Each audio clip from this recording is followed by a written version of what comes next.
Unos enormes pasos se hicieron presentes. Estaba llegando.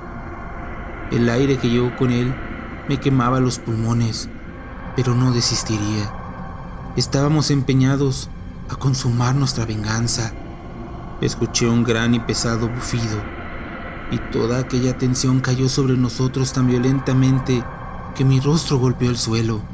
Esa era la confirmación de que había aceptado.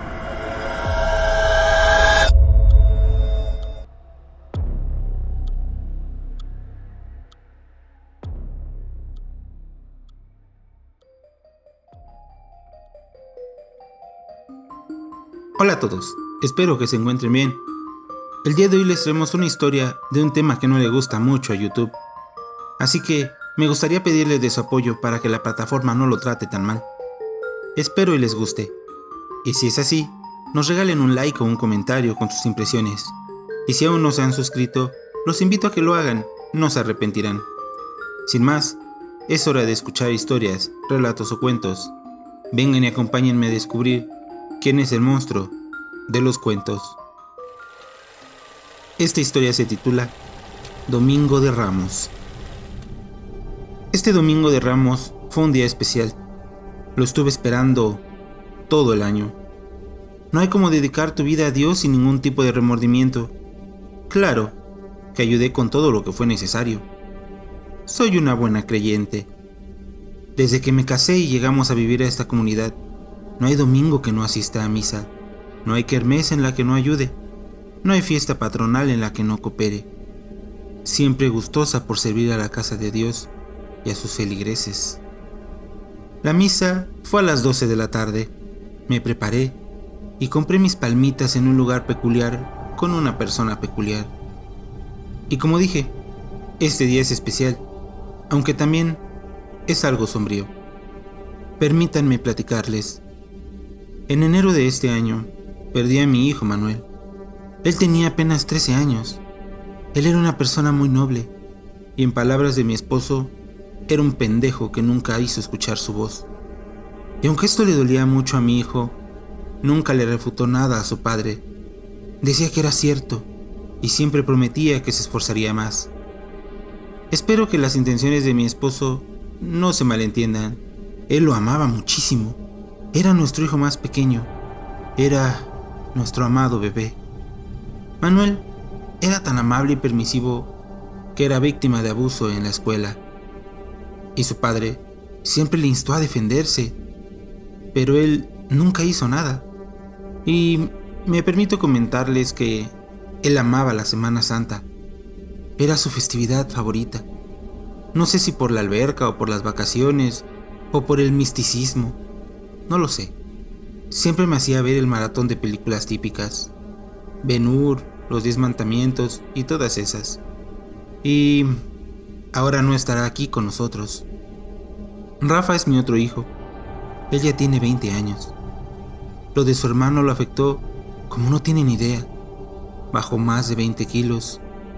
Y con su 1,90 de estatura, luce como si estuviera a punto de morir por desnutrición. Por otro lado, mi esposo es un hueso duro de roer. Se mantiene estoico, pero no puede ocultarme nada.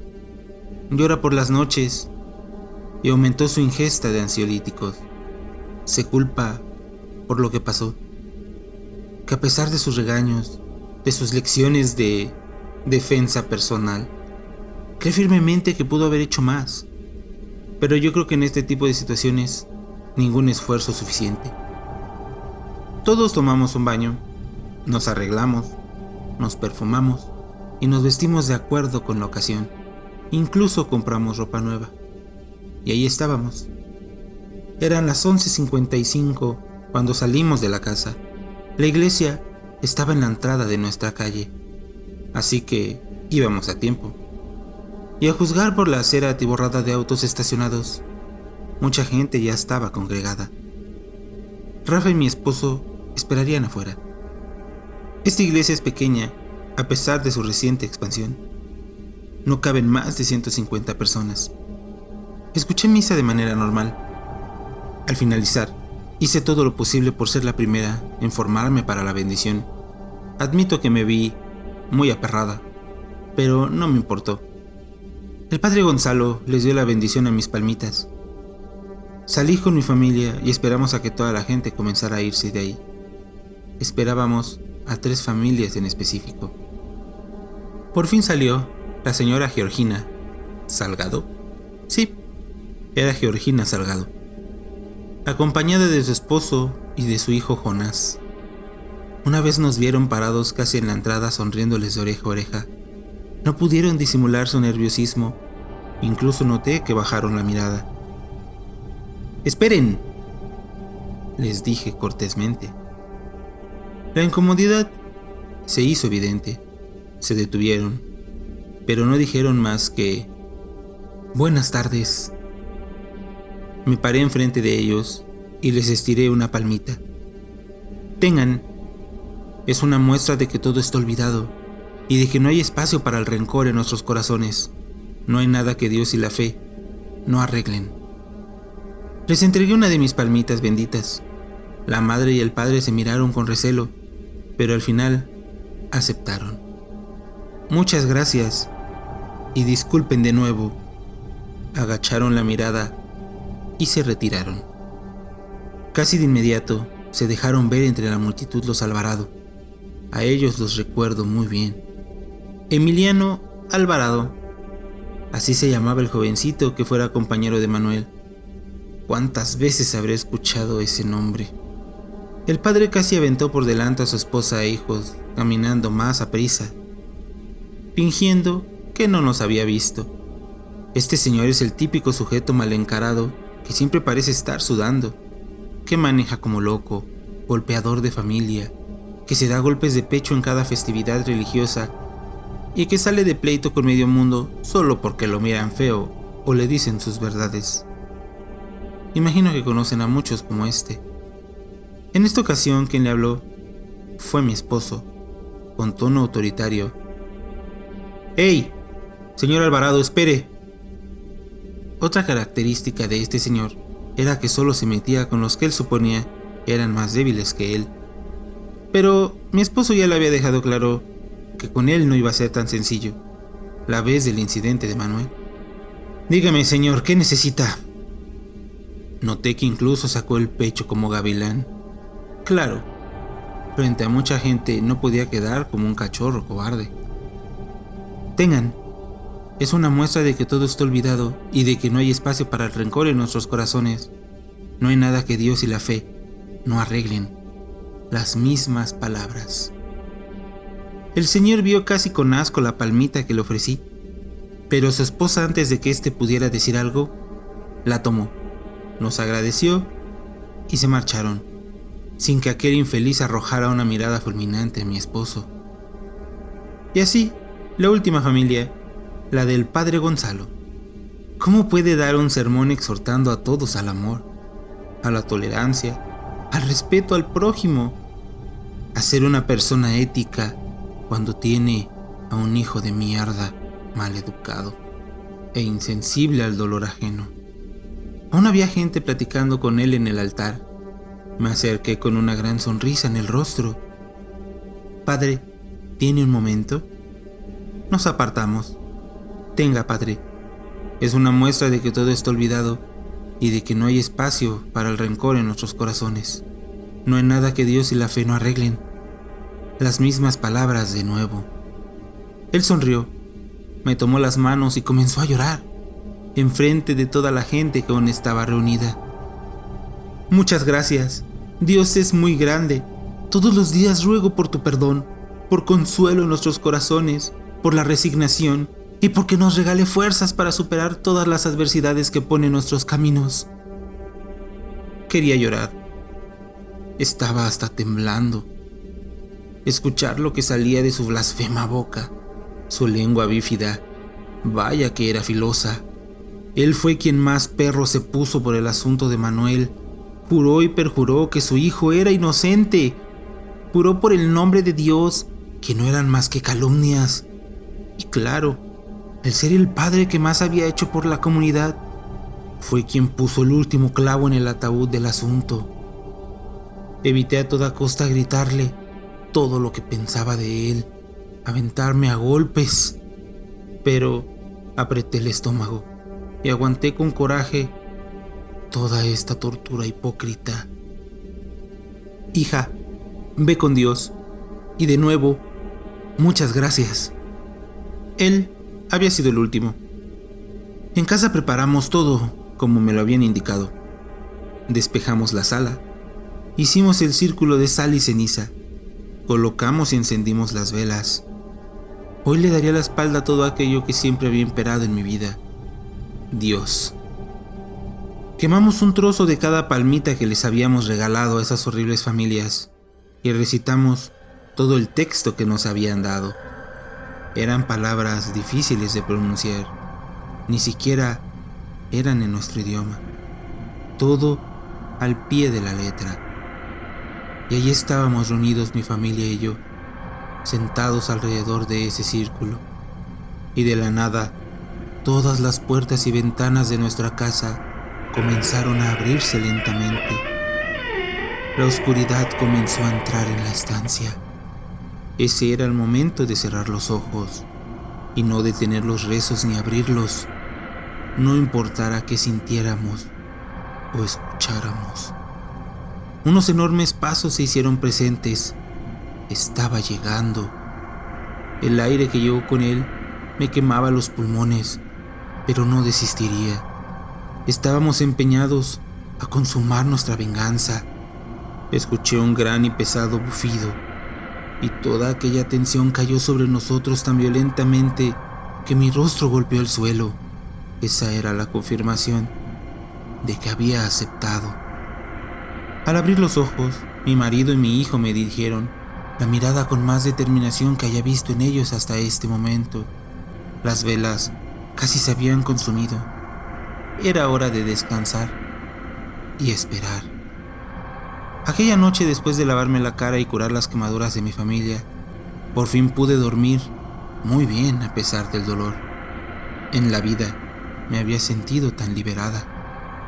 Al otro día por la tarde, como de costumbre, me dirigí a la iglesia. Es uno de los puntos de reunión más populares. Además, no hay chisme que no pase por ahí. Y me enteré de algo que me dejó perpleja. Aquel día por la mañana, la familia Salgado, los 3 integrantes, habían perecido en un intento de robo. Lo que decían es que iban a salir de vacaciones muy temprano por la mañana, cuando un par de sujetos los alcanzaron fuera de su casa. Querían robarles la camioneta, pero querían llevarse a la esposa para quién sabe qué cosa. Y tanto el padre como el jovencito Jonás intentaron defender a la madre, y a sangre fría los ultimaron. Incluso dejaron la camioneta con los 3 cadáveres ahí en la calle. Y así comencé a darme cuenta, a las puertas de la casa de Dios, que los milagros existían, aunque estaba segura de que no había sido Dios quien lo había orquestado. Y así, el martes, el nido de ratas que frecuentaba ya estaba enterado de las buenas nuevas de la familia Alvarado. Gracias a la suegra, todo el mundo sabía lo que había pasado. Vaya familia. Una persona normal diría: no me quiero ni imaginar por lo que pasaron. Pero yo sí quería imaginarlo. Quería conocer los detalles. El padre, tomado, por la madrugada había irrumpido en la habitación de su hija y había abusado de ella antes de estrangularla. Después de esto, entró al cuarto de Emiliano y lo molió a golpes mientras dormía. No le dio ni oportunidad de defenderse o de gritar. Después se dirigió a su habitación donde su esposa estaba durmiendo plácidamente y terminó con ella, con un martillo. Pero según la señora suegra, esta peleó por su vida, por el escándalo. En la frenética pelea, esta entró y observó toda la escena sin poder hacer nada. Su yerno estaba machacando a golpes a su hija y después, en palabras de la señora, como si estuviera poseído, se comenzó a azotar en la pared hasta que cayó muerto. Si a la señora le hubiese dado un infarto, hubiera sido el pilón de aquello. Y por último, El miércoles, a las 6 de la tarde, se oficiaría una misa en honor a las lamentables víctimas recientes de aquellos desafortunados sucesos. Se reunió más gente incluso que el domingo de Ramos. La familia del padre Gonzalo estaba en primera fila. La esposa alcahueta y el engendro ese, Jesús. Procuré sentarme junto con mi familia lejos del altar. Estaba la expectativa. Ellos eran los últimos. El sacerdote ofició la misa con normalidad hasta que llegó al sermón, exhortando a todos a la paciencia, al amor, al perdón, a la empatía y estupideces de esas que no se cansan de repetir domingo tras domingo. Palabras que antes hubiesen endulzado mi oído, pero que en este momento no generaban nada más que repulsión. Ya no creía en el sujeto que las estaba diciendo. El padre Gonzalo se detuvo en seco y comenzó a temblar. Los ojos se le pusieron blancos. Toda la gente comenzó a alterarse. Le preguntaban si estaba bien, pero no respondía. Muchas personas, en especial las señoras, comenzaron a llorar y a gritar ante los estupefactos ojos de todos. El Cristo que tenía a sus espaldas comenzó a arder súbitamente. Las imágenes a pie del altar explotaron. El gritadero de gente, el llanto. Algunos salieron corriendo, otros miraban con la boca abierta y otros pocos rezaban a todo pulmón. La familia del padre comenzó a convulsionar en su lugar y de pronto los tres, esposa, hijo y padre, súbitamente comenzaron a arder en llamas. Fue un espectáculo infernal. El olor de la carne quemada era asqueroso y así por fin estaban pagando sus pecados en la casa de Dios. La poca gente que presenció todo aquello de principio a fin tendría algo que contar por generaciones. Y así nos retiramos con la satisfacción y el terror más grande en la vida hayamos sentido, pero creo que era un precio justo para la justicia. La culpa era algo muy común en mí.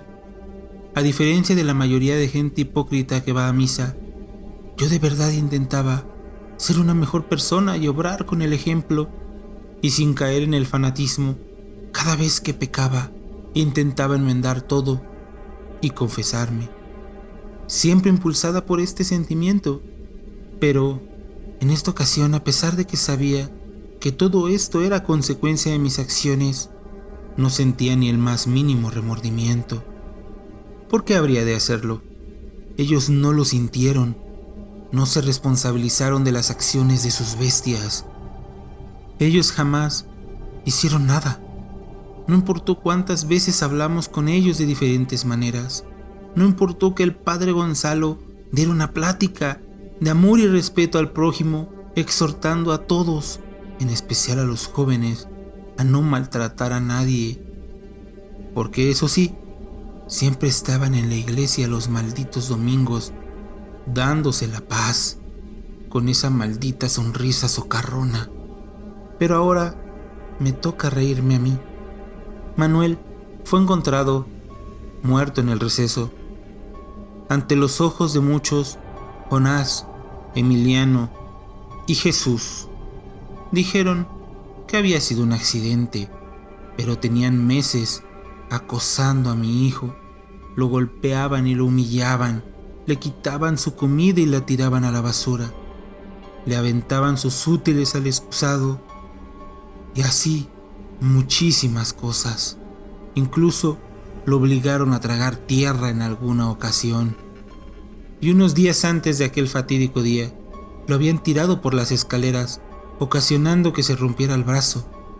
Y ya por último, el infeliz de Emiliano había llevado a la escuela un juguete, decía que era de su padre, y a sangre fría, una y otra vez, lo electrocutaron hasta que su corazón se detuvo.